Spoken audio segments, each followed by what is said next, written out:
sustainable. Good morning. I'd like to welcome everyone to the 5th meeting in 2013 of the Local Government and Regeneration Committee. As usual, can I ask everyone to ensure they have switched off mobile phones and other electronic equipment, please.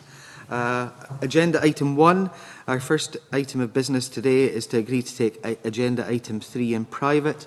Are we all agreed? Thank you very much. Agenda item 2 is the Scottish Government's draft second climate change report and proposals and policies, RPP2. We are taking a roundtable oral evidence session here this morning regarding the draft second climate change report. In the interest of efficiency, I plan to go around the table and ask each of our witnesses to introduce themselves for the record. And I would ask members to introduce themselves as well, please. I'm Kevin Stewart, convener of the committee. Stewart. Stuart McMillan, MSP for the West of Scotland. George Ecton from the Convention of Scottish Local Authorities. Stuart Stevenson, MSP Bamshan and Buchan Coast, committee member. Sylvia Gray, Chair of the Sustainable Scotland Network and Sustainability and Energy Officer at East Bartonshire Council. Good morning all. Anne McTaggart, Regional MSP Member for Glasgow. Good morning, I'm Janice Pills. I'm the Vice Chair of the Sustainable Scotland Network and I'm the Low Carbon and Green Projects Manager for the City of Edinburgh Council. Good morning, John Pentland, MSP for Motherwell and Wishaw. Good morning, Alistair MacDonald. I'm the convener of the Royal Town Planning Institute in Scotland. I'm also a member of the Executive Committee for Heads of Planning in Scotland and I'm Head of Planning in Glasgow City Council. Okay, Margaret Mitchell, MSP Central Scotland. Good morning, I'm Dave Watson. I'm the Head of Bargaining and Campaigns at Unison Scotland and I'm representing Stop Climate Chaos Scotland today. Good morning, John Wilson, MSP Central Scotland. Good morning, David McCall, Chair of the Comrie Development Trust. Thank you all very much. Can I start the ball rolling by asking whether the panel of witnesses feel that RPP1 has to date been effective and given a satisfactory policy framework to drive down emissions? If we could maybe start with you, David. I think from my point of view, we're looking at the practicalities of being able to achieve specific outcome. The first thing we actually took on board was looking at a feasibility study and how in all elements we could I suppose, pursue a specific approach that would engage the residents and locals of Comrie. So we had carried out specific design studies, renewable energy studies, legal structural reports, and outlined business plans to identify where we could go, how we could take things forward. So from that point of view, working within the particular framework, I think we managed to achieve quite a bit.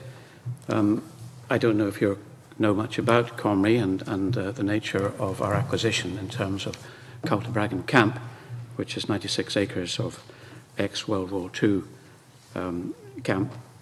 But it gives us an opportunity to look at how we can develop particular elements using the grant system that we've been able to achieve.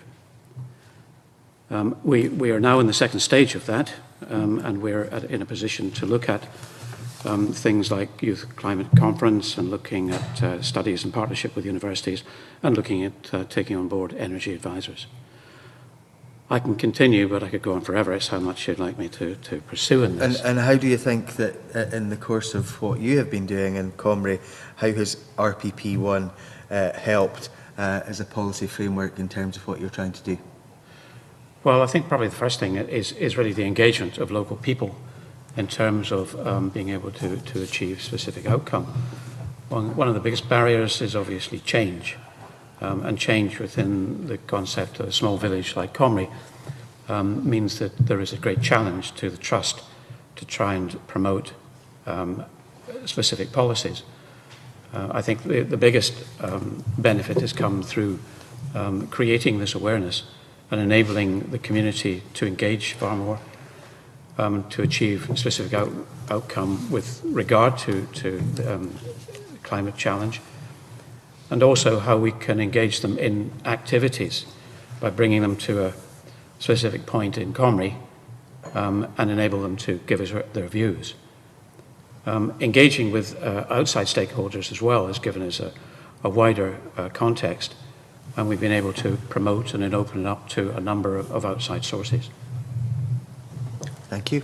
Sylvia, as the chair of the Sustainable Scotland Network, what's your feeling about the effectiveness of RPP1? I think it's definitely helped to raise the profile and the credibility of climate change within local authorities. Obviously, councils and the wider public sector have done a lot on climate change prior to the introduction of RPP1. But I would say that, you know, from my own experience at East Bartonshire Council and from the evidence that we've gathered from our members at SSN, that it has definitely helped to up the ante as far as you know, buy-in from the top down goes. And in terms of the more specific aspects of local authority activity, carbon management plans are one of the big areas of RPP1 that are relevant to local authorities, and I think that is you know, an aspect that we have done quite well on. That all councils have carbon management plans now, and we've worked well with Carbon Trust and with each other to you know, to build on our baselines and to make significant reductions. Any of the other witnesses want to come on in this one? I'll take ladies first. Janice Powells, please. Just to add to what Sylvia is saying again from the local authority perspective, I think it gave a very good strategic focus for the work in terms of being able to bring together issues like transport and housing and planning in one kind of strategic framework. So I think the RPP provided a focus for doing that. It did raise some issues, I would say, certainly within my own council in terms of setting targets, baselines, and some of the issues around the methodologies were quite complex for us to understand. And I think there are some issues there about resourcing that. But that was part of the debate, that was part of the discussion, which I think was actually very helpful. If I could follow on a couple of the points that you've made there. Many councils have established carbon reduction boards. I don't know if your own one has done so.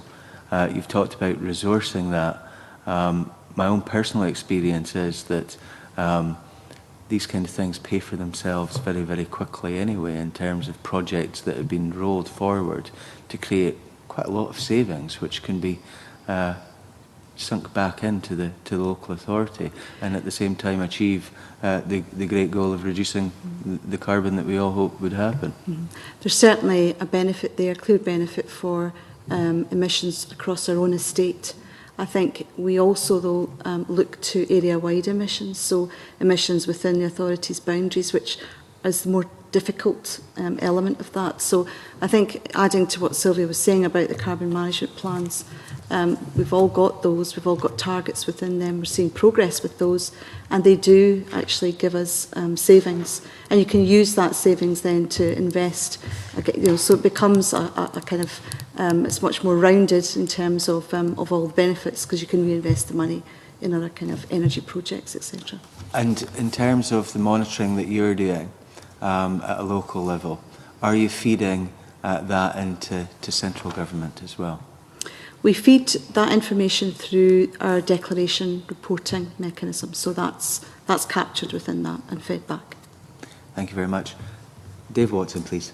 Yeah, I mean, I think, like everyone else, we welcome the concept of the RPP process. I think, as we said in our evidence, however, we think that the overall plan is really insufficient. It's stronger on policies than proposals. A lot of it's a bit vague and very difficult to measure. I think to be credible, it needs a clearer plan of measures. There also needs to be a bit more transparency and consistently in reporting in the plans. You know, for example, RPP2 doesn't look the same as RPP1. It's very difficult to be able to draw conclusions between the two. From a local government perspective, and particularly obviously as someone who represents the workforce in local government, I think we have seen some useful individual actions by authorities, but to suggest that it's the promised transformation would be a tad optimistic, to put it mildly. I think the behavioural change that we were looking for as a result of the bill clearly isn't there. I think the advisory guidance is over-reliant on heroic leadership models rather than building up behavioural change from the bottom up. And I think the Carbon Trust have highlighted the lack of leadership in some areas, and that's certainly reflected by staff at the sharp end of the process. So I think we need more of that. And also in local government, I think the issue of inconsistent reporting is there as well, that there's some very good work in the Sustainable Scotland Network, there's good examples, but there's very few local authorities do the same report in the same way, including carbon management plans. So I think our view was at the time of the bill, it still is our view that there ought to be mandatory reporting, not to have a rigidity in the process, but actually to provide a template so there can be some consistency and help for local authorities in performing this task. And in terms of sharing good practice through the Sustainable Scotland Network, do you think that that is happening to a huge degree? I think there is. I mean, I was a member of the advisory board that drew up the, or at least advised on drawing up the guidance in relation to the public sector duty. But what we did say at the time was that it was over-reliant on leadership models to deliver that, and there is still insufficient. There are one or two examples. South Lanarkshire Council have done some good stuff around green workplaces, for example, but lots of other local authorities have not really taken that up. So what you've got is, in some cases, chief executives and leaders saying, yes, this is very important, but in a lot of areas, for the vast majority of staff, this frankly is passing them by, and they're simply not being able to get engaged in the process as they should do. I think what would be interesting for us, and I don't know if anybody from the Sustainable Scotland Network would have the information, in some places, chief executives actually joined carbon reduction boards and senior members of administrations. Do we have any idea of who is involved in this in each local authority in Scotland? Sylvia? We're in the process of gathering the reports for Year 5 climate change declaration reporting, and I wouldn't be able to say offhand without checking, but I would imagine that that sort of information would be available through that process. It's certainly information that we would have access to. I think that would be very useful if the committee could get that information from yourselves.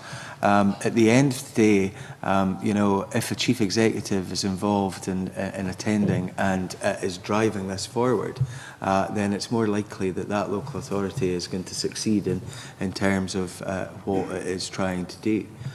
So if that information is available, I would be very grateful if that could be passed on to the clerks. Stuart McMillan was wanting to come in. Yes, thank you, Convener. Just as a question for Dave Watson, following his comments a moment ago. Also, he mentioned about potentially a template you think would be a good model forward. And also you mentioned about the council leaders and chief executives. Are you aware of any good practice, any good examples of kind of the bottom-up approach within local authorities, whereby the people at the front line actually are passing up good suggestions and potentially good ideas kind of up to the management, etc. But they are actually either being used or taken, or actually they're just being rejected. The best example I would quote you is South Lanarkshire, who had a very good green workplace initiative using the Scottish Government's Climate Change Challenge Fund to help resource that. One or two local authorities have tried to do something relatively similar, but that's the best example. They produced a report showing how they did that.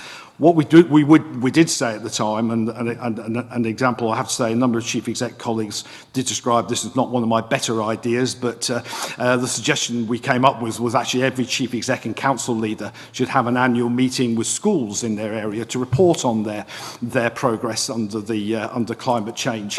I have to say, I had a few phone calls suggesting this wasn't my brightest idea, but I have to say, from my own experience of doing that type of event, it really did focus attention, and I think a few chief execs and council leaders having to do that each year, I think you might find the report was a bit more credible than it is in most authorities.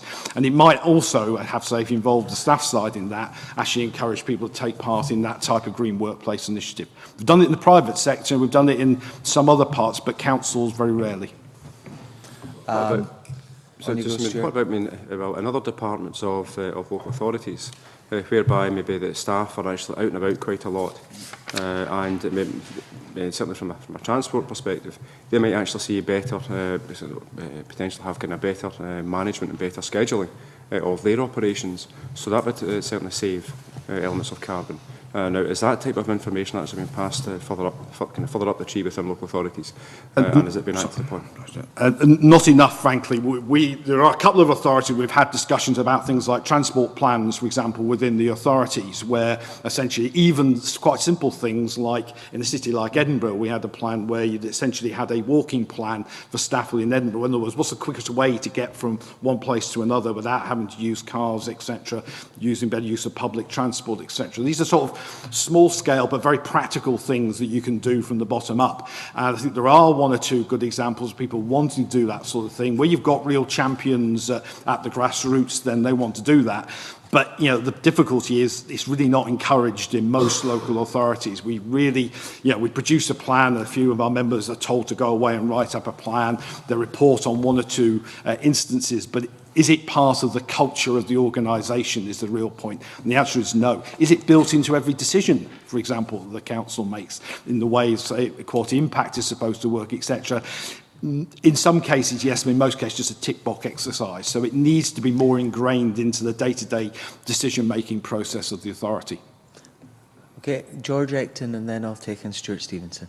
I mean, as you may expect, representing all 32 local authorities, I take a slightly different view in terms of the amount of good practice examples, especially from the staff upwards. I could point to two real issues that have been taken forward in recent years as pertinent examples. Dundee City Council, in terms of the amount of greening of their fleet that they have done, that came from officers looking at the costs moving forwards. They've been a pilot authority for all others, shown that they can decarbonise their fleet management. Officers as well in terms of Western Bartonshire and Eastern Bartonshire, identifying to members the cost of street lighting. That's not only in terms of energy costs, in terms of distribution use of system charges as well for the use of the infrastructure, that the money we have to pay the electricity board. There's clear cost avoidances there that can be either one, reinvested, or two, shifted to other spending. But I think having a voluntary agreement that was signed originally by all council leaders over 6 years ago, and that everyone has reported on for 2 years running, and we're one of the few nations in the world where that happens at a local government level, I think we, one, recognise we can get better about it. That's why COSLA and the council leaders have endorsed the report that you all have in front of you this morning, which is critical of the process, but critical in a way that we need to get better at it, and they're determined to get better at it. And certainly my political boss, Councillor Hagan, spokesperson for Development, Economy and Sustainability at COSLA, is keen that that's driven forward. But I would disagree. There are numerous examples, and the SSN is a very good network for how those examples can be passed around, and a business case can be built for wider rollout across all councils.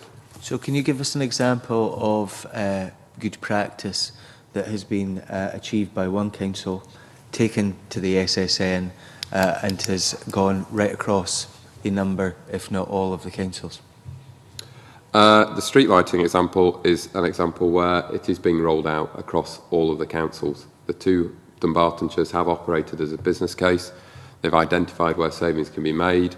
I haven't been involved in the detail of this work, but I do know from Dumfries and Galloway, they are rolling it out over the next 8 years. It will save them millions of pounds. We are looking at how we roll out through joint work between Scottish Government and local government, fund the business cases for the other 29 to do it over the next 6 to 8 years. It would be a significant saving to the public purse. I think it would be very useful for us to know how many councils that will be rolled out in, because you've mentioned the two Dunbartonshires and Dumfries and Galloway there. You've said a lot are looking at it. It would be interesting for us to know where else that good practice has been exported, and maybe if you could get in touch with the clerks afterwards. That Certainly, would be Convener. Stuart Stevenson, please. Thank you, Convener. Just to pick up on Dave Watson's heroic leadership phrase, which I absolutely recognised as the model for change that is adopted by too many organisations that want to be able to say they're doing it in their annual report, but not actually in real life. I just wondered if we could explore with our colleagues around the table behaviour change generally, and not just within councils, but the effects on people in council areas that councils can have, because I think it's broadly accepted that we can't engineer our way out of this issue. We have to actually, as individuals, change our behaviours. And I just wonder where Cymru, which I have visited on a couple of occasions and I know has a great deal, perhaps you underplayed, in fact, I think, your achievements in that respect. It would be my judgment. But it would be interesting to just know what opportunities that we think there are for behaviour change, and in particular, given councils' substantial responsibility for quite a lot of transport, in getting people to transport themselves in a variety of different ways. And I mean the general public and the councils in particular, and all of us in the public sector, showing practical opportunities and driving through change. Are we doing well? Are we doing badly? Where are the missing tricks? And I merely end, Convener, by saying what the RTP is doing, because they're costing a lot of money and I'm not quite sure. Okay, I'll take David in first because you've mentioned Comrie, and then we'll maybe go to Alistair, who hasn't had an opportunity to come in yet. Can I say that in effect, it is a challenge no matter which way you look at it. I think, firstly, there are the cynics and the skeptics that you're going to face on a regular basis, and that's probably one of the biggest challenges that we face. However, I think there are a number of other issues that we could benefit from greatly if, for example, at the DTAS meeting, which is the Development Trust of Scotland conference last year, Alec Neil put to us that, in effect, there ought to be far greater engagement between local trusts and the development, if you like, of carbon challenge and elements about renewables, etc. And he was very happy that the trust took on board a lot more responsibility. However, that would take a lot of the responsibility away from local councils. Now, at this point in time, nothing's happened, and there's been a change in minister, so I'm not terribly clear on how that's been taken forward. However, I thought the idea and the nature of it was an incredibly good way of taking things forward. Firstly, because it gives ownership to the communities, and secondly, because the communities are the ones that are facing the issues definitively. And in a practical manner, those are the ones that are looking to solve problems and issues that are there. If you take three issues that we're facing at the moment, we developed a youth climate conference, which is a 2-day residential event to get youth involved so that they themselves can potentially form the basis of a new junior CCF. We've been engaging with Dundee University to look at a partnership and taking 100 households and invite them to take part in a 3-year behaviour change policy. And assessing the barriers that exist there. And finally, we've engaged an energy advisor to promote solar thermal PVC bulk purchasing, to look at energy audits, to consider all the efficiencies that can be achieved within the local area of Comrie and the residents there. Those are three good examples, I think, of where we're engaging. However, it is an ongoing issue on a daily basis to get that engagement. Hopefully in a period of time we'll be able to come back and show evidence that we've achieved things. Yep, certainly, sure. With just a little question, do you think that you're more likely to get the general public to change their behaviours in little steps or heroically large projects? I think the little steps are the way that we go forward. Thank and you. It really is down to active involvement to actually achieve this. Thank you, David. Alistair, please. Convener, just picking up the point about street lighting, Glasgow is actually carrying out a pilot on that at the present time. In fact, we connected with a European programme looking at various cities and towns across Europe and the benefits they had from changing the street lighting. And the results are coming through quite significantly on that one. So hopefully we'll follow that through as a city towards savings. Going back to the main submission that we've made on the draft document, we welcome the document. We, as a Royal Town Planning Institute, have our own 7 points towards tackling climate change, and we mention that in our submission. I think perhaps we'd like to maybe suggest a slightly different direction. I feel that, or we feel that a lot of the items mentioned in the report deal with the micro level. And I think there's a macro level here. If you look at your own studies are saying by 2035 there's an expectation of 500,000 new homes required in the country. Where are they going to go? Where's the infrastructure going to support that? How sustainable will that be? Will we create walkable cycling communities that will be well ordered and have decent communication which lowers their carbon footprint? And I think tying back into the National Planning Framework 3, which is out for consultation at the moment, is probably the most important part of where planning gets involved. Where you have growth, where you perhaps have medium growth, and where there is no growth. So you actually then start to evolve sustainable communities in the long term, because it is a long-term approach here, and that's what planning is about at times. Laying sometimes down perhaps the unacceptable, but saying also the positive that's there. Also, a national planning framework linked to a regional planning framework can avoid the adversarial nature of the planning application process, which we get involved in, where you're almost holding the jackets between different sides. And it's rather that I think that we should be looking at a framework that covers the whole of Scotland. NPF 3 gives that opportunity, but it has to be more about outcomes and where growth is achievable. If you look at the housing component, at the moment we are in a recession, so the house builders are finding it very difficult to take that forward, but there's a pent-up demand for house building and new homes. Where will they go? Will they go into compact towns and cities, dealing with the land that's actually there at the moment, benefiting from the infrastructures that are there? Will they be edge of town or city, which then means commuting back in? Because my experience at the moment is public transport is unwilling to penetrate those communities that are actually on the edge of our towns and cities, because they don't see it as a profitable way forward. So we as planners continually encourage that, but we can't get the private entities who are perhaps the bus suppliers to actually go into these estates, because you've got 2-car, 3-car families. Or do you then take it to 5,000, 6,000 communities that are built as standalone? Many, I suppose, new town type concept. How do they then connect back to employment, business opportunities, and back into the towns and cities in those particular areas? So I think there's a macro level that we need to address here if we're actually going to try and really capture in reducing carbon footprint. The other aspects we mentioned 10 principles that we feel that NPF 3 should take on board. And that plan should lead the key agencies in the country to where their infrastructure will go.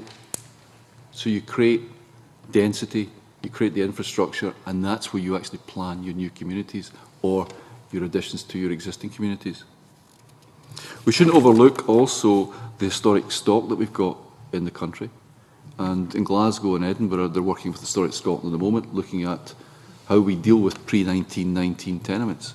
And we've got an experiment running with 5 at the moment, and we're actually seeing some very significant reductions coming forward in that, 40% reduction in terms of energy and the carbon footprint in tenement refitting. So it is possible to do that. And lots of the old stock is actually very adaptable and can change over time, and we should be looking at that as well. Thank you. Margaret Mitchell, please. Street lighting has been mentioned by both George and Alistair. I wonder if you could elaborate exactly on how that works, and if there were any competing priorities to be looked at, the safer streets, for example, that local authorities have to have some regard to, and how that was overcome. And in terms of looking at the micro-macro level, then I found the paper on planning very interesting, and there's some very positive ideas of where it would need to be looked at in planning developments, the walkability, the cycle paths, all of these could be factored in.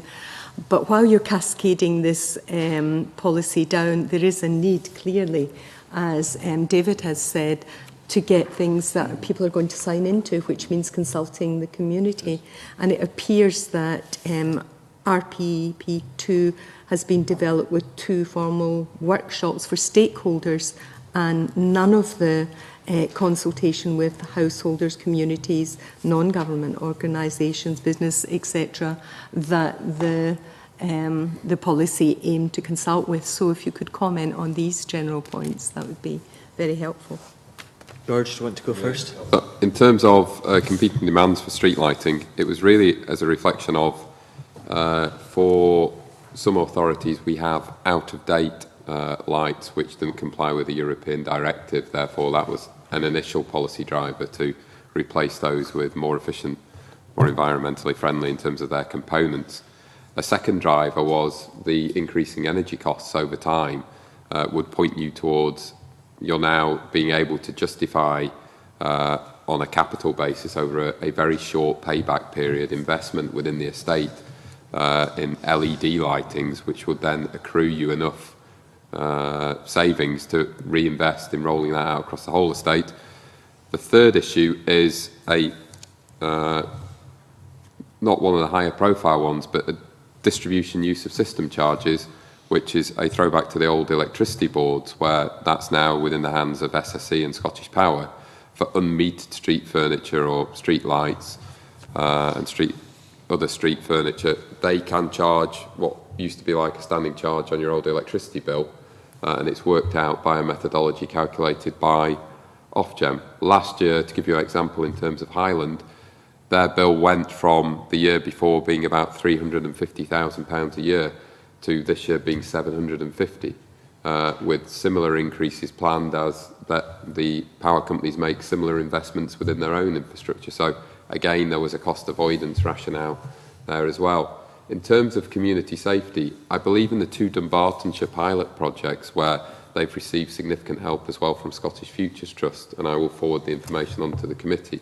after the meeting.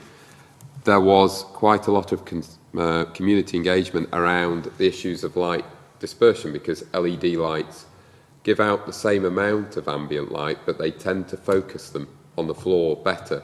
So there's less of a general coverage of light, and that had concerns about community safety. Would we have darker streets?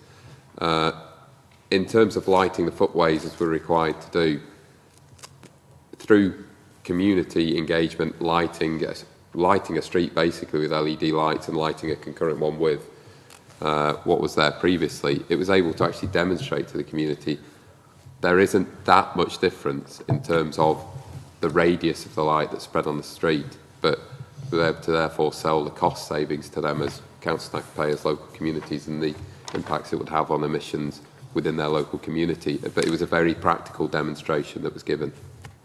That's very helpful. And Alistair? It's very similar in a European context. The LED's longer life from the original low-pressure sodium. We're all associated our cities and towns with the orange glow that you get. In Glasgow, we've moved from that in certain streets to what we would call white lighting.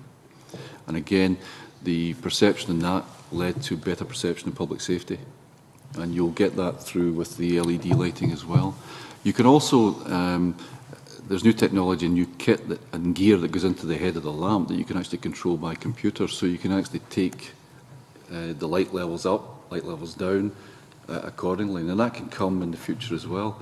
I know Philips have been looking at that in Eindhoven relative to even just how you move football crowds in terms of working with local governments. So you light up in bright density the routes that you will want the fans to leave, and then it comes back down at a lower level later on at night. So you can start saving that way, but you can also improve the way that the city's organised and public safety as well. Yeah, that's helpful.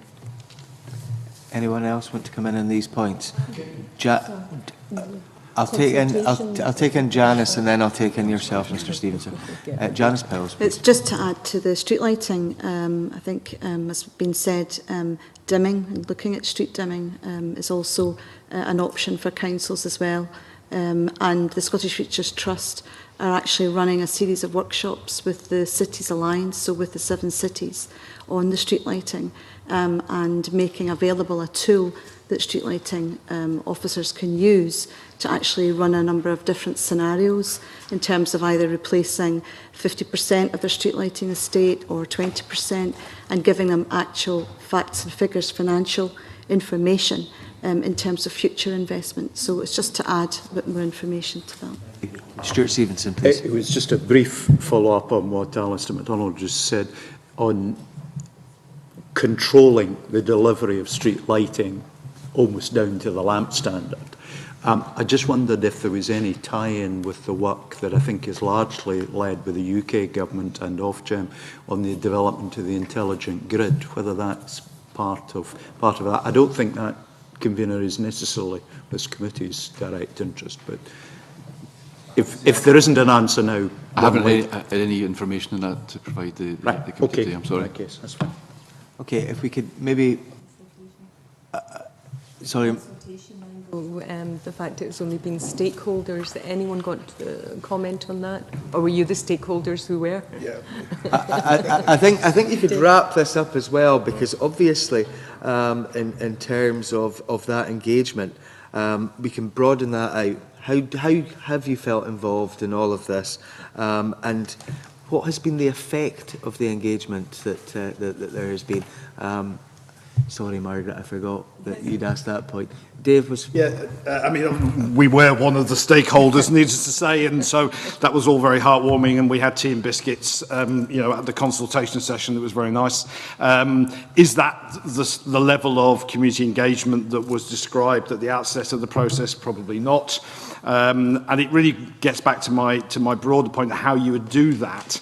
I mean, I entirely accept, you know, George gave a couple of examples of where ideas have come up. That's really not the same as a systemised approach or a consistent approach on that basis. And for example, you know, why does every local authority not have a green workplace initiative, for example? There are plenty of them knocking around on that basis. What we found when we've done them is that the workforce then comes up with bright ideas like street lighting and other ones on that basis. And even better than that, remember, the workforce also have families and friends in the community, and they actually go home and they generate that support in the way they volunteer in local community organisations. You spread that cultural change. You cannot drive behavioural change by simply issuing grand mission statements. It has to be built through organisations. You have to encourage that development the bottom up, and I think that's a trick we're missing in Scotland. We need to get a grasp of that. I think it's not achieved anywhere else either, but I do think if we did more around things like green workplaces, more community engagement around some of these issues, some of the bright ideas will come up from the bottom rather than relying on top-down initiatives. So you think that the voluntary code in itself and the declaration reports are probably not enough? They're not enough. They're good, and they help spread good, best practice.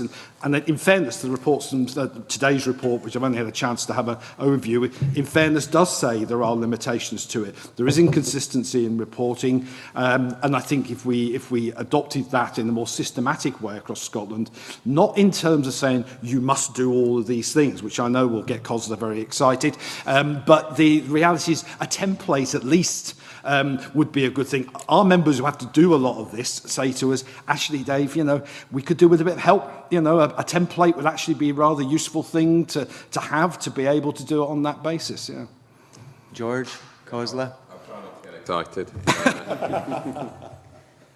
In terms of, I think one of the calls that COSLA have made consistently over the last 3 to 4 years, both spokespersons involved in that, has been we would like to see the RPP localised down to 32 RPPs across Scotland. And now with the review of community planning, that's even a greater mechanism. Councillor Hagan has said at the last SSN conference, can the review of community planning actually give a conduit to have local RPPs? That is suggesting that community planning partnerships take over this role. No, I think they could be a conduit, convener, for which a local RPP could actually be delivered. And certainly sustainabilities in terms of single outcome agreements, you could see how that could become a document linked to that outcome within those agreements. The issue that we have and the appeal we've made to the government in the past, which is around having the ability for each council to have access to the knowledge available to do a local RPP and have the technical ability in terms of carbon reporting to be able to produce that document and then to engage with the communities below that. I do think in terms of green travel plans, there are either the transport plans that councils are doing or the Work Smart initiatives that they're doing. It's the difference between whether a council perceives they can make most gains through accessibility to services rather than mobility to a place. But clearly we think we can do more. I think there's an appeal there that if we could localise the RPPs, we could do more and get the communities to participate more.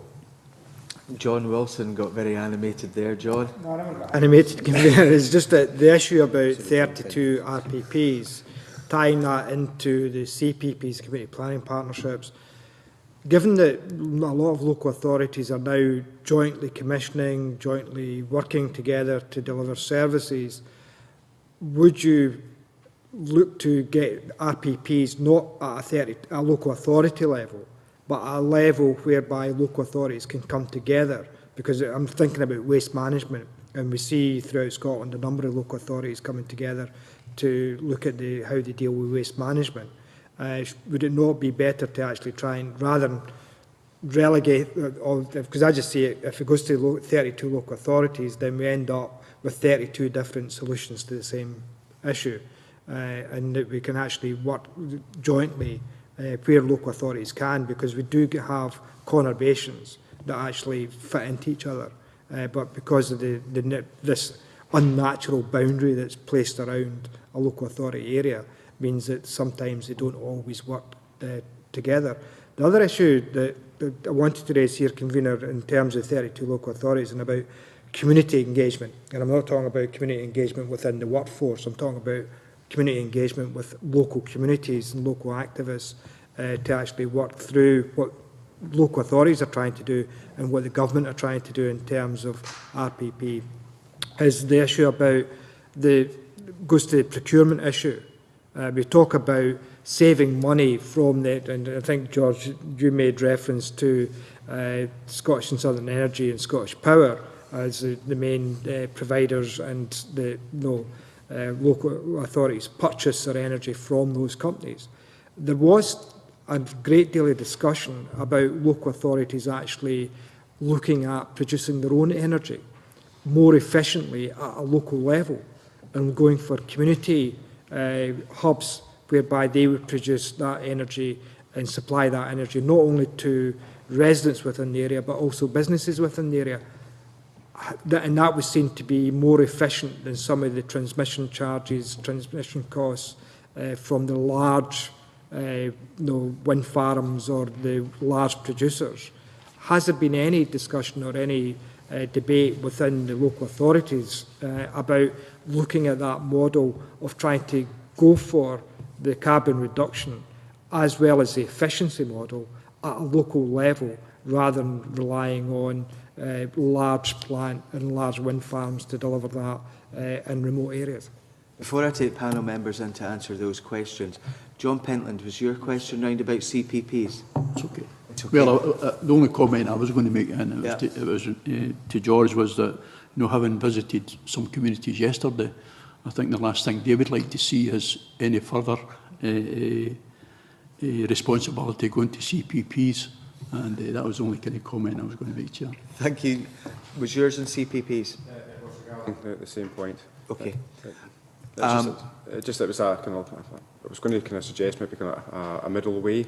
Instead of actually having, the framework that Dave was suggesting to the 32 operations that George was suggesting, in terms of maybe actually having type of kind of regional operations, so that they are going to actually have local authorities working together, as compared to actually having them doing their own thing with their own separate operations.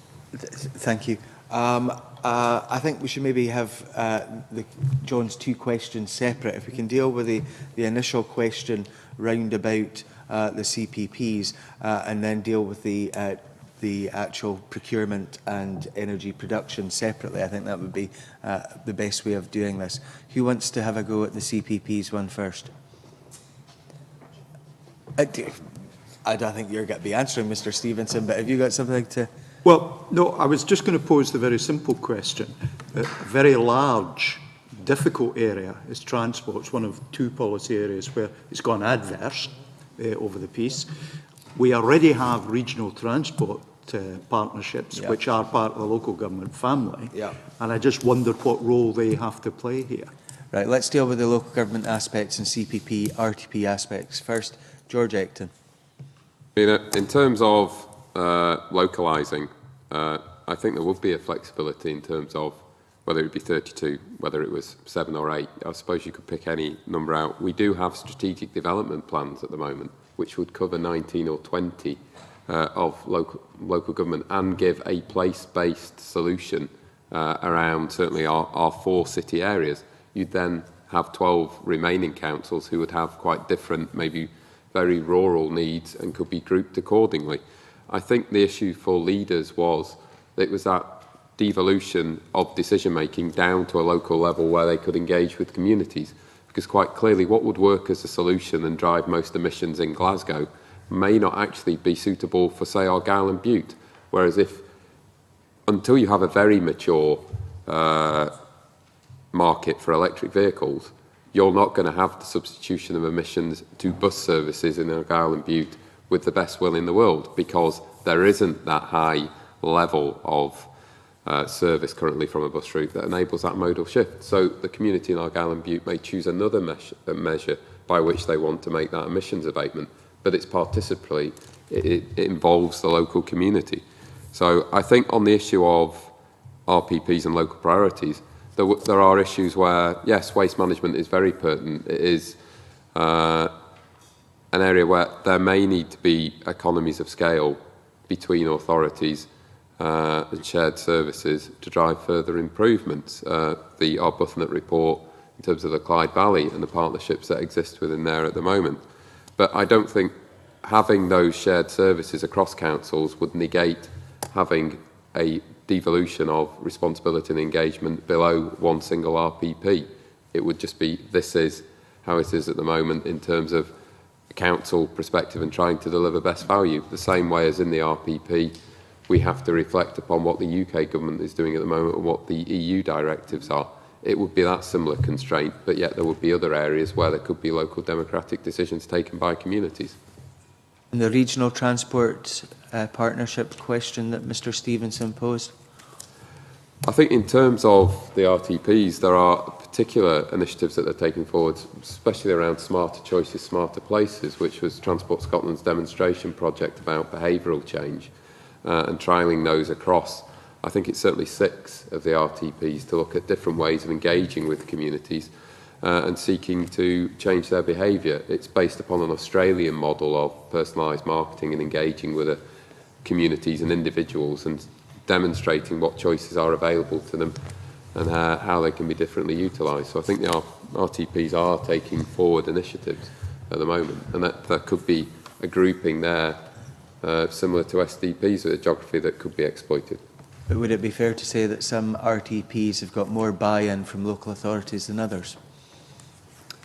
No, I don't think so in terms of the amount of political representation that's on RTPs. Well, as a former chair of an RTP, I would tend to disagree with you, and I think that, you know, if we are putting certain bodies in the driving seat, if you excuse the pun, to deal with a lot of these issues, we've got to make sure that there's buy-in across the board.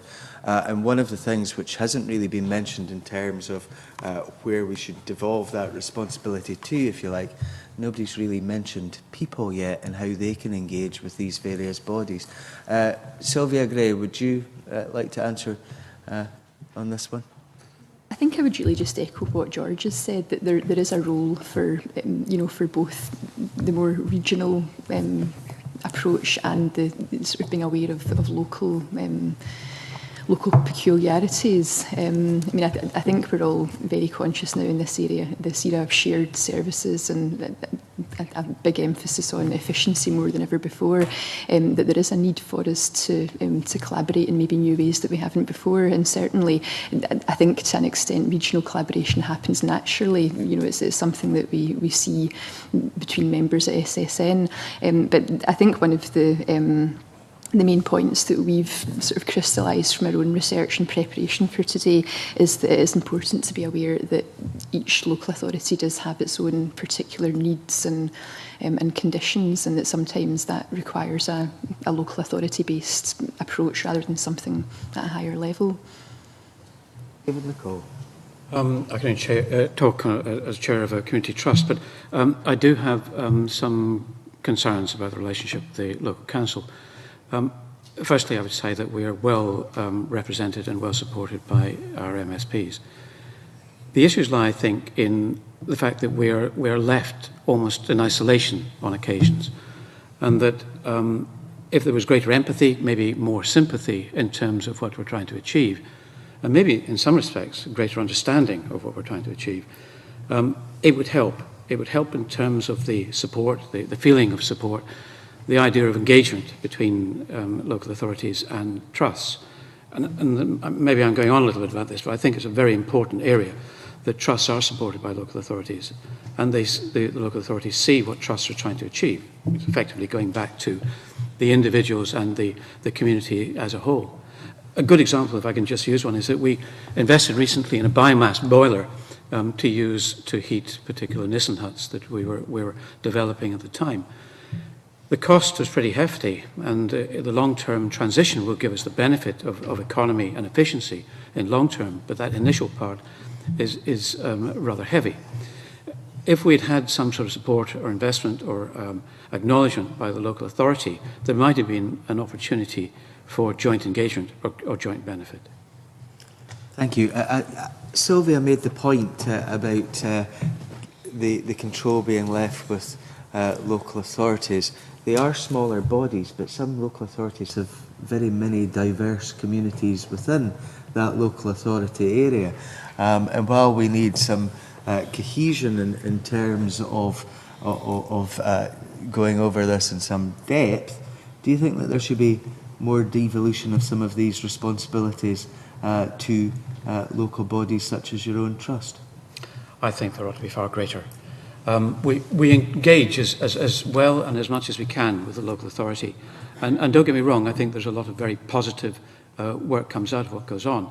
I do feel, though, that, and being biased, the community trust is far more proactive than the local authority. Devolution of certain responsibilities would be beneficial, I think, to the community. Thank you. Alistair MacDonald, please. If you're just picking up a point about regional delivery, that, I suppose, picks up the earlier point I made about the National Planning Framework and how that can be much more outcome-based and focused in what it actually wants to achieve at the regional level. But the regional level also, in terms of getting, I suppose, the community interested in changing, and we've heard talk about modal shift changes to cycling to walking. Well, you've got the Glasgow and Clyde Valley Strategic Development Plan, Glasgow and Clyde Valley Strategic Green Network, which is looking at connecting across the Clyde Valley and also connecting to the Central Scotland Network project, or Woodland project, that's been underway for many, many years. Falkirk actually just got the Town Planning Award this year for the work they've been doing for the last 20 years in cycling, path networks, connecting to the Forth and Clyde Canal as being the main sort of artery that cuts through that, and Union Canal that cuts through that district. And that recognised that that was a 20-year plan to actually change people's perceptions, encourage cycling, encourage walking. And that deals with local communities who are sometimes disadvantaged and feel they can't actually access the countryside. In fact, they actually evolved into dealing with a hospital in Falkirk, which actually then gave access to those who were recovering in hospital, access to a foot network that they could walk into the forest and spend some time in there and contemplate and then come back into the hospital itself. So there are different ways you can work with communities to actually get the message across of changing the nature of how they engage with the local area. And what we should all be aiming for is, can you walk or cycle from the edge of your town, your edge of your city, in a safe, reasonable manner that's enjoyable to get to the centre of that particular town? And I think in many of our places at the moment we'd be challenged to do that in a reasonable manner. And I think that's one of the aims we should be doing over the next 10, 15, 20 years. Before we move on to the procurement and electricity generation question, is there anyone else that wants to come in the first part of Mr. Wilson's questions? No. In which case we do move on to that procurement and generation question, which is a very good one indeed. Mr. Watson caught my eye first. I'm frankly, I'm always thinking Stuart also mentioned the third way, which always makes me nervous on that basis. But we'll move on. In the issue of procurement, I think today's SSM report, I've only skimmed it, but I think there are some good examples there. South Ayrshire, I think, is highlighted as an example of trying to incorporate procurement into this process. But again, I think it's another example of, there are some isolated examples, but that it's not being followed through across every local authority in Scotland. I think obviously as MSPs you will have an opportunity later this year to lead on this one with the procurement bill. You'll understand as SCCS we're a little concerned that dropping the word sustainable from the bill, but let's hope that that doesn't mean that sustainable procurement will be missing from the substance of the bill when it comes before you. On John's particular point around energy, I think one of the problems about energy in Scotland, unlike some other European countries, is that it's been very much driven by the big energy companies, whereas with the examples that, like David's, for example, are the exception in Scotland, particularly in urban Scotland, where, in fairness to some of the power companies, they've tried to develop local initiatives, joint ventures, etc., and have struggled to get community buy-in in some of those areas. If you look at somewhere like Denmark, for example, local authorities have a very big role in terms of generating local energy, and I think some real models there. They also encourage cooperative development of these things, as well as genuine community buy-in to those arrangements. I was at an event in this very building looking at an island in Denmark where they actually a big offshore wind farm was developed by a local authority and the other half developed by co-ops, etc., on that basis. So I think there is an opportunity. There is an issue about the grid, of course, and grid access is often a key issue in terms of getting these off the ground. Obviously, Denmark benefits from having a state-owned grid, something we would strongly support. I won't upset Margaret on that point, but clearly we would see that to be the development. And I think we had a different way of organising our energy in Scotland, including the local authorities. Remember, it used to be the generating, the gas company and the coal, and a whole range of generation was a local authority function. I think if we got back to that, then there will be some real benefits in generating and supporting climate change policies. Thank you.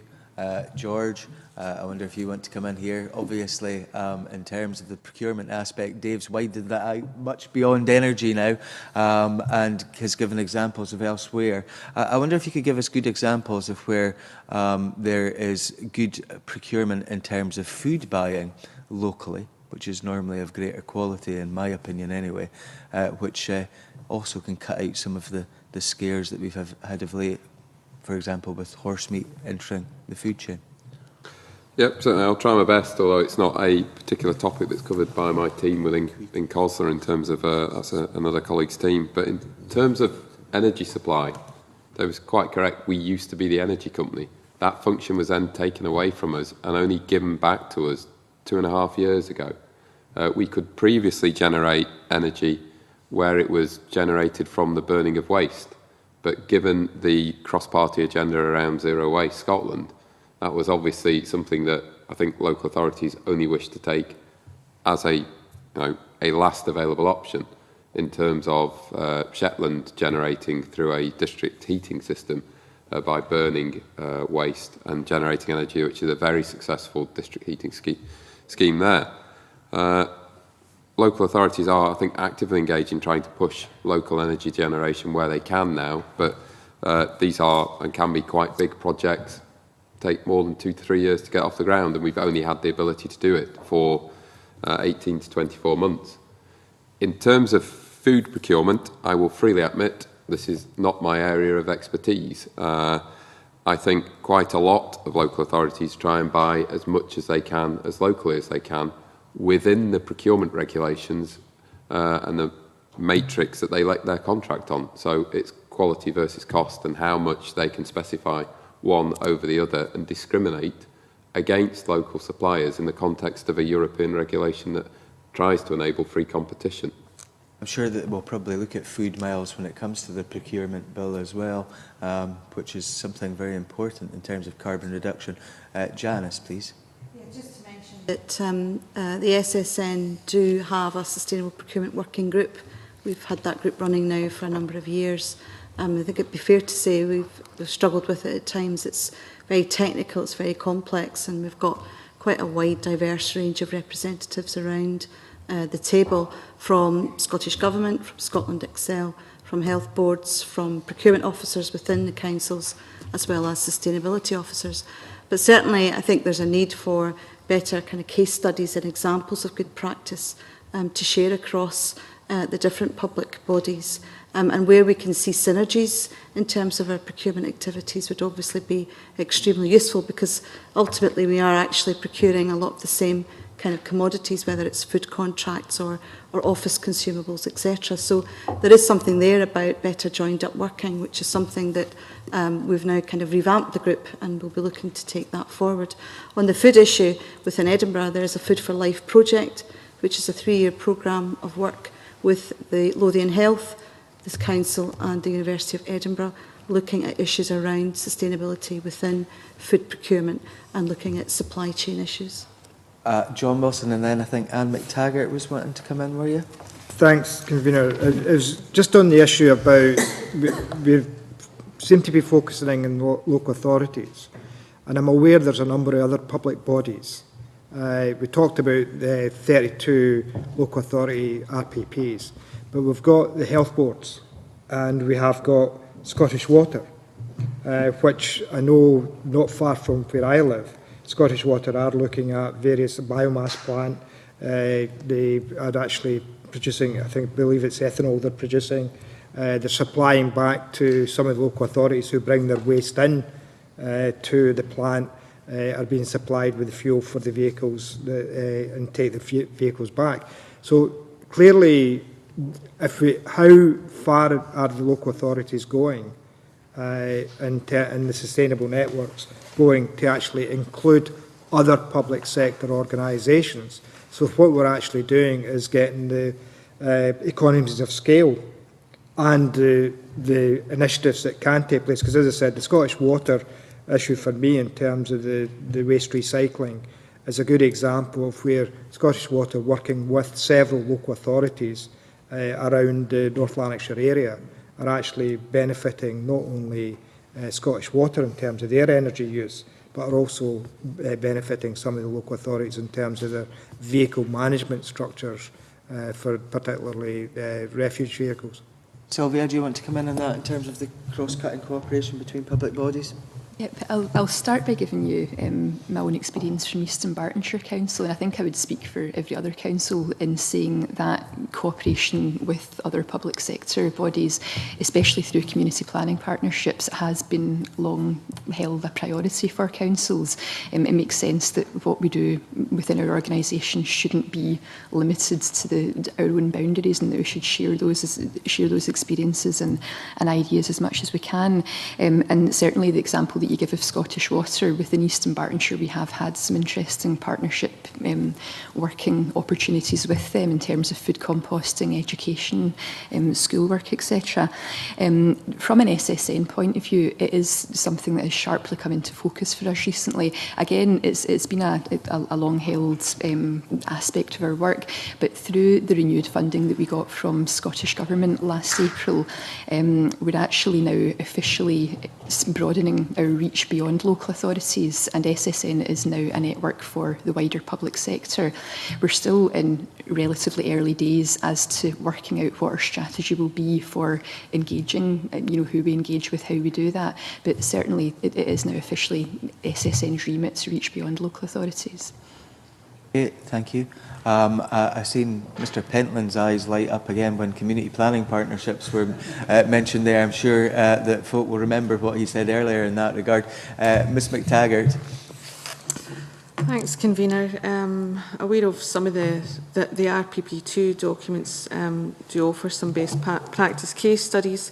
Really just to ask the members whether the RPP2 should provide a framework for examples of best practice to be shared throughout the public sector, and if so, what needs to be included.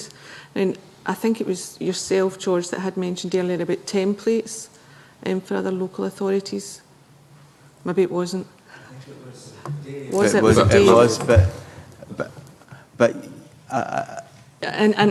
but whilst asking that, it is about appreciating that every local authority would be different, but I mean... George? Quite happy to answer. In terms of where we've been trying to go on a number of pertinent issues, where it's been energy generation by local government, we've sought to organise best practice sessions for disseminations. Major conference hosted a few years back by Aberdeen City Council, very kindly on our behalf, but the Scottish Government also funded Scottish Futures Trust to do a piece of work which basically not tried to do the technical work once for officers and members. So it was a 200-page document. It was a very broad framework document that said, if you want to generate your own energy and take all the risk at one end, here's what you can do. Here's a set of templates of how you would go about it, how you would engage, how you would structure your contract.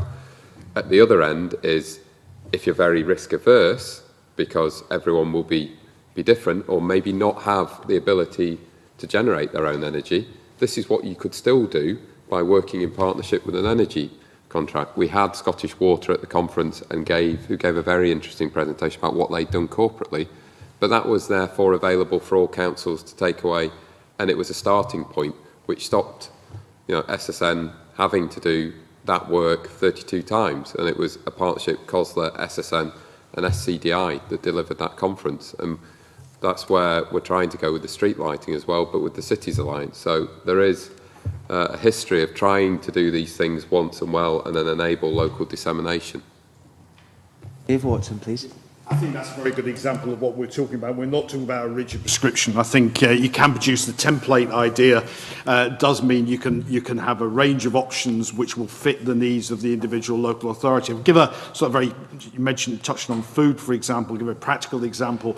Some years ago, involved in East Ayrshire Council had a very good approach in terms of local sourcing of food. You'll know I've now mentioned 3 councils, or each of a different political leadership as well, just to show a nice rounded approach to the exercise. So I didn't miss an SNP one out at the end.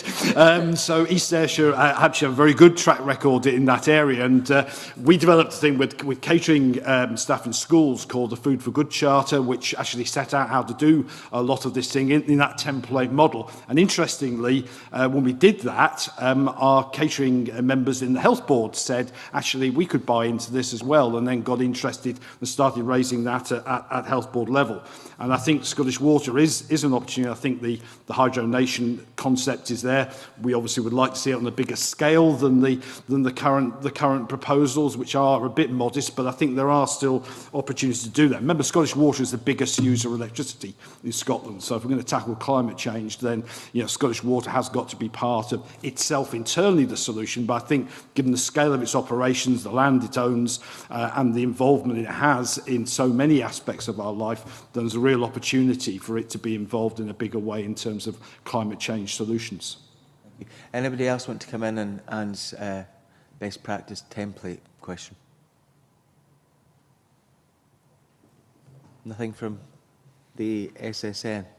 Because I would have imagined from what we've heard previously about some of the work that you've done, that kind of sharing should come up with something to give a broad idea to folks across the country about. Yeah, absolutely. I mean, I think it would be fair to say that sharing of best practice is the lifeblood of SSN in a lot of ways. It's something that we've always done, and that I think we would like to think that we do quite well. There's a lot of different opportunities for gathering that information and sharing it. George mentioned last year's annual conference as one example of the kind of case studies that we can capture, and the sort of methods that we can use to gather that information and share it. And I think there really is an onus on everyone to be aware of that sort of resource that's available and to make best use of it. How do you share information with others who are not members of the 32 local authorities? Let's take, for example, David's organisation, which seems to be doing quite well. How would you react and interact with trusts? Or would you leave that up to your individual local authority members? Well, I suppose it would cascade down, perhaps initially through SSN, but to the members, and in turn, to encourage members to use their channels of communication within their own organisations to reach out to community groups. And I think it was Mr. Wilson that made the point earlier that it's not always easy to actually reach out to groups, and sometimes the people that you want to reach most are the ones that are hardest to get access to. But I think it is fair to say that it is something that SSN has held as a priority to try and get better intelligence about the connections that exist between councils and community groups and how we can make best use of those and expand them. Janice and then Alistair, please. Just to add to what Sylvia is saying, I think the issue for us previously was that it was a very, very small team within SSN and they were covering already quite a fair bit of ground. I think communication was always a high priority for us. But I think with the expanded resources that we have now, I think there's potential to actually look to developing up case studies and to actually share information more widely. To some extent, we're dependent on information coming in from the representatives across the 32 councils. So we're reliant really on a kind of one-way flow of information to some extent. But I think we can pick that up. And in fact, it's in our plans going forward to do that. Whether it's through a template, we perhaps hadn't given any real thought to, but there's maybe something there that we could look at. Without naming and shaming, are there any councils that are really bad in terms of communicating with SSN? It varies depending on the issue. So again, it's down to perhaps specific issues that might be relevant for the council. So I would say it varies. There's none that are really bad, that would be fair to say.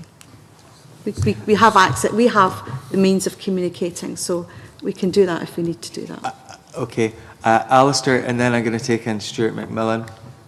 Just a couple of points, Convener. One on Scottish Water and one on celebrating best practice or toolkits.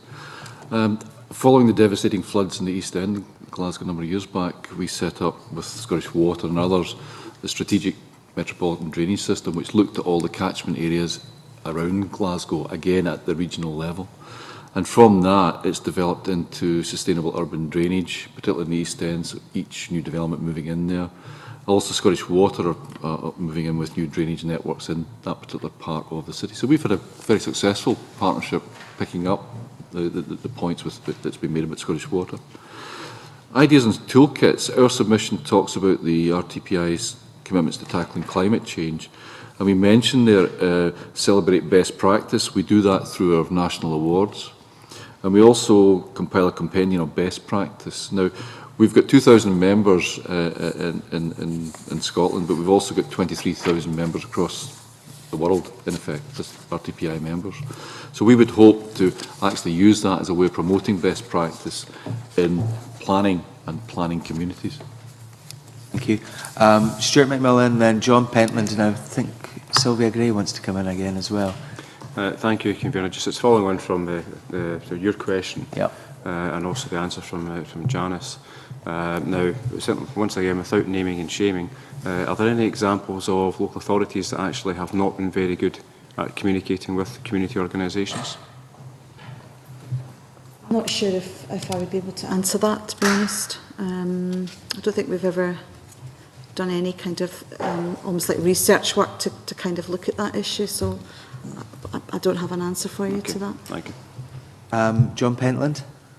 Thanks, Convener. It's just again to follow on from Janice's comment with regards to the good, bad and indifferent reporting mechanisms that some local authorities have. And my concern is really with the ones who are finding it really difficult. Now, I don't know whether that's because, one, they don't have the tools, they don't have the expertise, or indeed is it a consequence of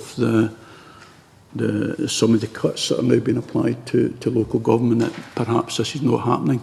You know, there are different priorities rather than delivering on climate change. Janice, please. I think resourcing is always an issue, and certainly there is a variation across the network of where the responsibility for sustainability or climate change sits. So it may be within a planning and regeneration function, it may be corporate, it may be within environmental services. And for some councils, they might just have the one officer that's trying to pick up this work and to deliver the programme or the tasks, etc. Other councils we know are better resourced. They might have teams of officers that can actually then cover more ground. So it's that kind of variation depending on resources within the councils. But I think all councils, in terms of the declaration reports that we're seeing coming back, they're all active. So, you know, there's positive work that's being done, and that might be despite perhaps a resource pressure. In terms of the sharing of the information, you know, going back to something I was talking about earlier, has there been a sharing of knowledge about savings that can be achieved, and I'm talking about monetary savings as well as carbon reduction, from local authorities who have looked at this in some greater depth? And beyond that, are there any local authorities where this work has been completely and utterly embedded in the organisation because the carbon reduction champion or champions has had free rein in dealing with that? Certainly, the SSN runs a number of quarterly, what we call quarterly meetings, and they're usually focusing on a particular topic. And from that, the SSN staff will try and then provide information, whether it's case studies or perhaps it's a specific issue around cost savings. And we do actually share that. We use our website to get information out. I suppose you can always improve on that. There's always room for improvement. But generally speaking, the quarterlies would be the vehicle by which we would tackle a particular issue and look to get examples of good practice to share information. So we use that kind of vehicle as a means of communication. My question is really beyond just examples of good practice, though. It's where there has been a real overlook of what is being done here. And I hate to use the term business plan, but where some kind of business plan has been put in place to continue to create that reduction in carbon and again reducing cost. I'll give you an example whereby in one aspect of work that I was involved in earlier, the changing of boilers in various buildings, which of course led to revenue savings, which of course led to money being available to pay capital costs to get more new boilers in, and so on and so on and so on and so on. Now, you know, that's one aspect. These kind of things one would think would be looked across corporately in some areas, and I wonder if any local authority has done that kind of thing corporately. I'm not sure about any local authority doing that corporately. From the SSN perspective, I think what we are quite good at doing is networking with the networks. So, for example, there is a Scottish Energy Officers Network where information does come from that and will come into the SSN, and it might be related to energy efficiency measures or some particular issue around energy. So we can kind of take that information and we can share that information. I'm not sure if I'm answering your question, but in terms of communication, having links with different networks means that SSN almost acts as a kind of central point. We had some evidence the other week from Robert Black and John Arbuthnot, and one of them, and I think it was Robert Black, was talking about creating a space where people can think and exchange ideas. Mm-hmm. Now, we have these places all over the place, networks as they're called, but sometimes all of the good practice is not shared. And, you know, I think that maybe there is room here for SSN to move much further in that regard and conduct a real analysis of what's going on out there so that a lot of that good work can be replicated. And it would be interesting to see who is at the forefront of this work and if they've looked at it in the kind of manner that I'm talking about, with a business case across looking at not just the carbon reduction, but also the savings costs, which could be reinvested back in to do even more. Sylvia, sorry for keeping you waiting so long. It's okay, I've got a couple of things to comment on now. I'll start chronologically. The reason that I first indicated, Convener, was to come in on the back of what Janice was saying about communication, and I think it was a question about sort of sharing of best practice and the difference between councils in terms of how they engage and participate in that process. And I think it is important to note that with the new resource, the new staff team that Janice has mentioned, comes a new opportunity for us to best better understand individual councils' needs. We've spoken earlier about the fact that councils do have their own peculiar conditions, and that one of those, it can be sort of practical issues like geography and numbers within each sustainability team in councils. When we're thinking about information sharing, one of the big opportunities that we have to do that through SSN is at the annual conference, and for various reasons relating to geography, budgets, staff teams, there do tend to be some councils that are better represented than others. But through our new staff resource, what we can do is engage with all authorities across Scotland to understand better how we can engage with those who traditionally haven't been, had the same practical opportunities to take part in those kind of events. On the question of finance systems and budgets, we've spoken earlier about the climate change declaration and the requirements within the reporting template, and this year the template has become a bit stricter and a bit tighter in terms of what is actually asked for, and one of the questions within that relates to how low carbon projects, especially within the council's own corporate emissions, are financed. So I would expect that we'll get a lot of useful intelligence through that process that we might not have had before, which will allow us to pull out the sorts of examples of best practice that you asked about, and to look at where they're happening and where they're not happening, and to, in turn, to share that information. David Nicol. It really relates to communication of good practice as well. From our point of view, we face a lot of issues in trying to get out to the community and advise them about what's going on. But equally, we try and do it within the local council as well. We don't find this as successful. And I think there are issues there and ways, hopefully, that we can possibly get a two-way process going rather than just one way at this point. The other thing is that we work very much with DTAS because they are the represented body, and I'm somewhat surprised you haven't had a representative here today. I think it's something that councils could engage with far more, and I would certainly encourage councils to do so. Thank you. John Wilson, please. Different issue, Convener. I think we can move on now. The Convener just wanted to try and tease out the issue that's been both referred to in terms of the Royal Town Planners Institute and the Stop Climate Chaos, and that's on the planning issues. Now, yourself, Convener, made reference earlier to food miles and procuring food locally. What we've seen, and I think it was Alistair made reference to the growth in the number of houses that are being demanded, or the demand is, whoever's creating that demand has been identified there needs to be more houses built. And it's the issue about how we square the circle with trying to get our policies right and priorities right in terms of climate change, but at the same time see greater encroachment on the green belt rather than using the existing brownfield sites, or I think Alistair made reference to the town centre areas where I know a number of local authorities are beginning to review their policy in developing housing in town centres. I know Glasgow did a lot of work a number of years ago for inner city residential developments within the city itself.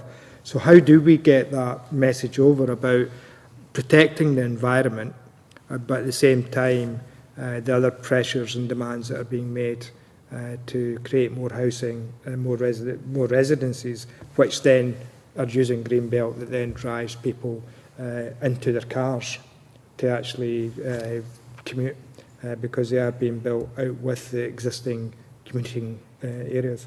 Alistair? I suppose it goes back to the point I made earlier, that there's an opportunity to tie in what's been discussed around the table here with the National Planning Framework 3, so that it's not just a policy-driven document, but it has firm outcomes about the difficult decisions that we will be faced with in the next 10, 15 years, and where we actually grow our communities and new housing. So I think that from an RTPI perspective, we'd certainly recommend that there's a greater connection, that NPF3, and we've already made that submission to NPF3, that we feel there's a greater need for that to go forward on. I think also it could be that there's a combination of different things happening here. If you're going to look at compact cities, compact towns, looking at densities round about your main communication networks, then you're looking at land which is perhaps derelict and vacant at the moment. Much of that land is in a contaminated state. So there needs to be infrastructure funding there for local authorities to actually then decontaminate that land and take that forward to the marketplace. So there's that combination that you need to look at, how the funding for infrastructure and decontamination will release that ability to get density into your towns and cities. The point about the reuse of existing buildings and I suppose the movement to uses above shops in towns is an important one, and it's one that we've certainly encouraged in a Glasgow context for many years, because these buildings do provide the ability for people to have small flats, two-bedroom flats within the town centres, and they should be looked at actively. But again, you sometimes come against the fact that some of our town centres are controlled by large companies who might have the whole building within their portfolio and are not keen on actually releasing the upper floors for other uses, because that affects their ability to sell that in future 10, 15 years down the line. So that should be taken on board as well. Dave Watson, please. Yeah, I think we emphasise that planning is the key to that. I think we should also recognise, and Alistair probably has been more diplomatic than I would be, in terms of the pressures that planning departments are currently under in a whole range of areas, not least in terms of the staffing pressures there. But I think we need to recognise that planning is key to it, and I agree the need to build down to the new planning guidance. But we need to recognise that planning is essentially working on a long time frame. If we're going to make changes, or we're looking at RP1, 2, a lot of the planning decisions that we're making now will probably affect RPPI 4, 5 and God knows what else. And so therefore we've got to get that timescale right. I do think, however, one specific thing that we suggested to you that needs to happen is that the planning frameworks and the development plans need to explicitly show how they're going to cut carbon emissions. Many of them do make a broad description. I've seen some where there's a broad narrative, but I think we need to be much more explicit about showing how the development plans will cut that. We've given a couple of examples. The Freiburg to give a good overseas example of that, and getting that right. Instead of out-of-town shopping centres, how can we actually develop a hub around work, homes, and the transport around that? And if we start to plan in that way, then we start to get serious about cutting carbon emissions. Alistair, you wanted to come back in? Just on the point about resources, I think that local authorities, like all companies in the private sector, have had to look at resources, and that's what we're going through at the present time. I think that we will come through a very challenging period, but we still will have the expertise within the particular local authorities to actually give that advice out. I think that the point I made earlier about the local development plan, again, each of the 32 authorities must have its own particular local development plan, or in some cases, several local development plans within their own particular geographical area. We've discussed this with heads of planning and the planning regeneration section of government in the past about should the strategic spatial development plans be more proactive in actually identifying those areas and making the hard choices about where future growth will actually take place, so that sets the scene in a much more focused and outcome manner for the local development plan to follow.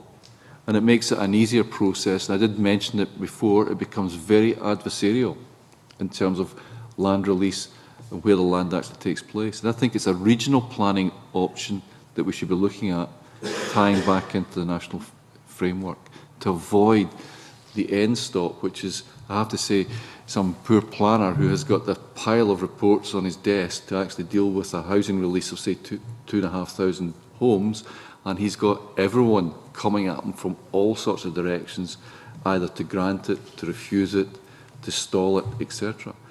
We need to take the heat out of that somehow and take that back up into a regional level, linked back into national planning framework.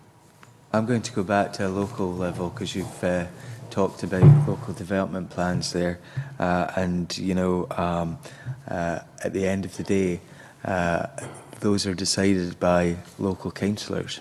I want to know from yourselves how engaged you think local councillors are in this process of carbon reduction? Have elected members at a local level got a realisation of their responsibilities in this area? And do you think that it is up there with the very many competing priorities that they have? Maybe start with Sylvia, please. I'd go back to the point that I made at the very start, which is that I think that through the RPP process, the issue of climate change is raising up the agenda, and it is something that is recognised at the high levels now. So if we went to Dumbartonshire, how many of your elected members would know what we were talking about if we mentioned RPP1 and RPP2? They maybe wouldn't know it in such terms, but I think when you got down to the detail of it, they would certainly have experience in aspects of it, and I think especially where we can show that climate change relates to other priorities like spend, like health. You know, one of the big messages that we try to promote is the fact that climate change isn't a pigeonholed issue. It actually cuts across a lot of different aspects of local government life, and for even wider than that. And yeah, I think that if we can couch it in such terms, then it is something that is relevant to elected members. And I would, as I say, I would like to think that our own and others across Scotland would be engaged enough to recognise that. Janice, I'm going to come to you last, George. Janice, please. I'm not sure how familiar the elected members are with the terms RPP 1 or 2. Certainly within my own council, there is interest in the carbon agenda, but mainly in the sense of where there's potential for saving on the budgets. And that becomes a hook. But actually, once you've got that, and you can then have briefings that actually widen out the debate, a lot of the elected members do understand the wider issues. I would say that the relevance tends to be within the individual portfolios. So, for example, our convener who might have the housing portfolio would be interested in domestic energy, naturally enough. And I think there's more that we need to do as officers to get the kind of broader perspective around the carbon agenda, so that they can actually see synergies across the different areas, so that we get more of a corporate perspective on this. Alistair? I won't speak on behalf of George. I can only give you some experiences from a Glasgow City Council background. I would say that councillors, in terms of you're looking at a local level and looking at changing people's attitudes to climate change, to people's attitudes to food, where food comes from, how you deal with the school system and educate young children on that basis, how you get people and young children to use bikes, because at one point in time it was popular. It doesn't seem to be that way now. So how do we actually change that perception? All of those sort of initiatives are happening at the local level in different communities within the city. And in planning terms, we've been working on, for the last couple of years, a stalled spaces initiative, which is looking at the recession, developers stopping work on sites, housing sites, maybe not for another 5 years, they might not pick them back up again. So what we've been doing is facilitating the developer and the local community and bringing them together, and with a small seed budget, getting an agreement from the developer to lease that site or allow the community to use it for 2-3 years as, in one instance, a cycle track, mountain bike track, but lots of them have been picked up with food growing. And we've had real success here, dotted across the city, where we've now seen communities actually engaging and growing their own food. We've even got one in the high street next to the Merchant City, where you've got different disparate communities coming together to grow their own food. Some older members of the community teaching the young members. These are community-driven things, which I think is excellent. I was asking about local elected members. Well, the members are actually involved in that, and in fact, one of the members actually promoted that. Are they a help or a hindrance in that regard? No, I would say they're a help. I would say it's a positive, because they can see the positive benefits in the local community. Again, you're seeing an increase in the number of allotments that are coming forward, and again, that's a positive feature which is supported by local members in the city. Thank you. Dave?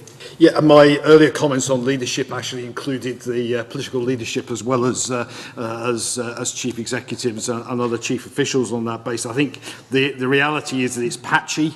I think there are individual champions. There are some councils that you can think of that have championed initiatives and have been involved both politically and otherwise in these issues. But I think I think we do need to recognise it's very often difficult for local councils because a lot of these issues, particularly like planning, involve some pretty tough political decisions. The reality is that if you've got difficult planning applications and you've got to make a judgment on environmental and carbon cutting grounds, then that might involve having to make some pretty difficult and unpopular decisions. And I think what the politicians need here is a bit of help, and I think this is where, if you can broaden the engagement and get the community engaged in your local plan, explain what you're trying to do, it's then that much easier when you have to explain. You don't just then say, oh well, this is something imposed on us from above. This is something that everyone in the community understands that we need to do, and therefore that puts a context to the political decision. I bring in Stuart Stevenson before I bring in David McCall here. I just want to pick up on what Dave Watson said about unpopular decisions that are unpopular now but will lead in strategically favourable directions.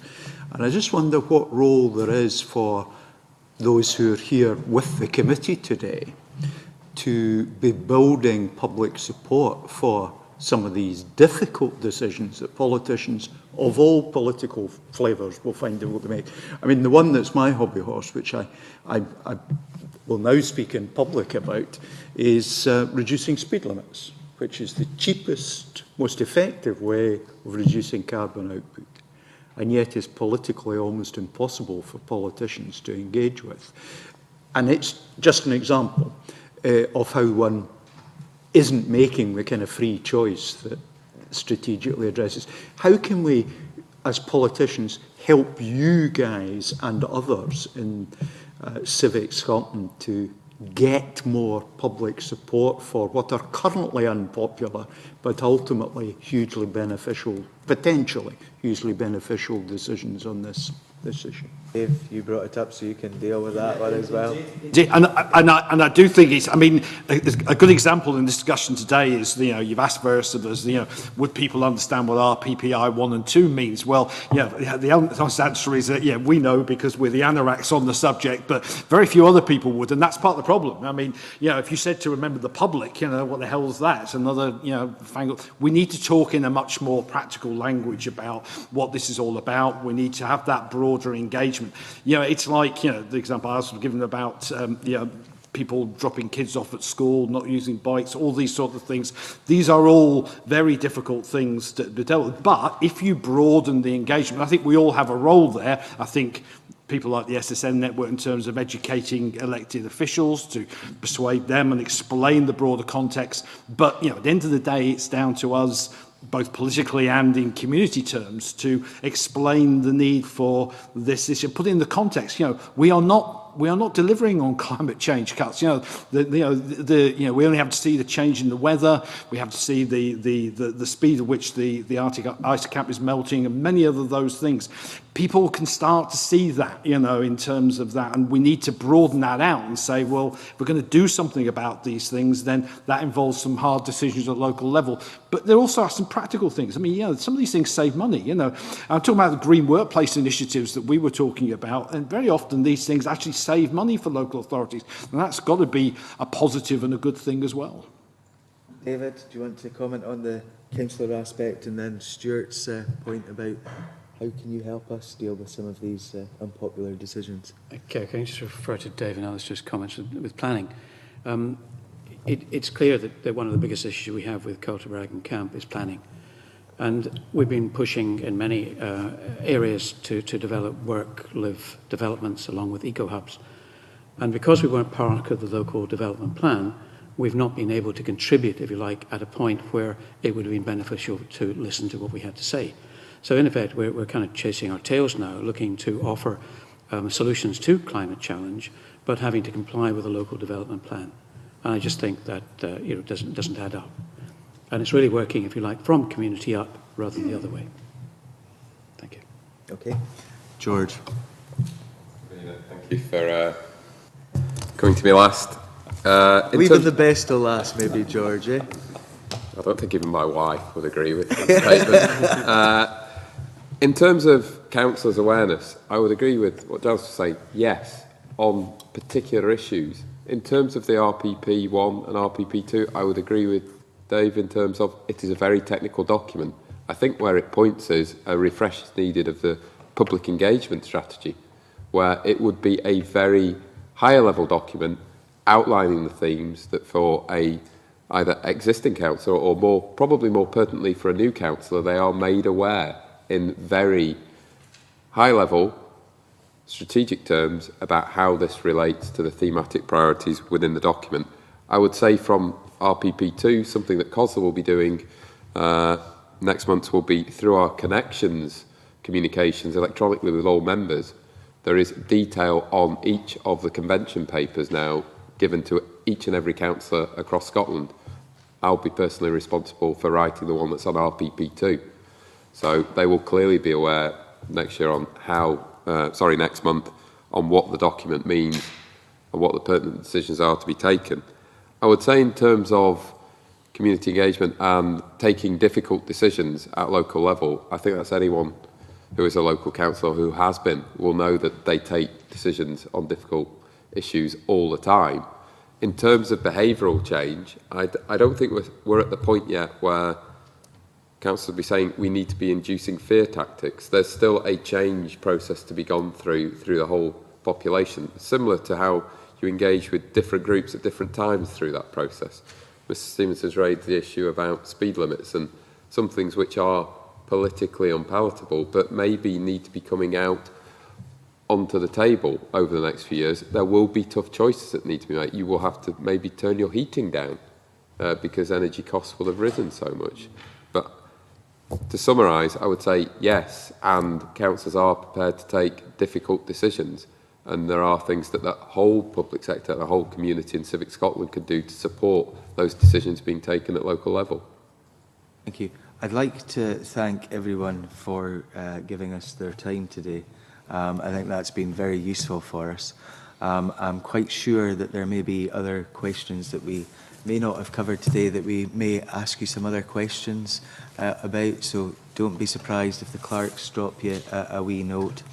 But thank you all very much, and I now suspend the meeting for 10 minutes and then we'll move into private session.